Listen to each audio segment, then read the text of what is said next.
പണ്ട് ചില വൈകുന്നേരത്തെ ആകാശം കാർമേഘം മൂടുമ്പോൾ കോലായിൽ വന്നിരുന്ന് ആ തണുത്ത കാറ്റ് കൊള്ളുന്ന കൂട്ടത്തിൽ ഇച്ചിരി കട്ടനോ കൂടെ അവല് നനച്ചതോ കഴിച്ചുകൊണ്ടിരിക്കുമ്പോൾ മഴ പെയ്താ ജനാലക്കൂടെ ആരും കാണാതെ മഴത്തുള്ളികൾ കയ്യിലാക്കി പിന്നെ പതുക്കെ മുറ്റത്തേക്ക് ഇറങ്ങി തല നനഞ്ഞതിൻ്റെ പേരിൽ വഴക്ക് കേട്ടിരുന്ന ഒരിക്കലും തിരിച്ചു കിട്ടാത്ത നമ്മുടെ കുട്ടിക്കാലം എന്ത് മനോഹരമായിരുന്നല്ലേ.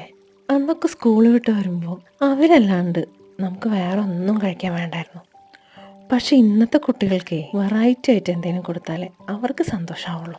സബോള, പച്ചമുളക്, ഇഞ്ചി, വെളുത്തുള്ളി, കറിവേപ്പില, നല്ല ജീരകം, പെരുംജീരകം, മഞ്ഞൾപ്പൊടി, ഗരം മസാല, കായംപൊടി, അവില്, കടലമാവ്, അരിപ്പൊടി, ഉപ്പ്.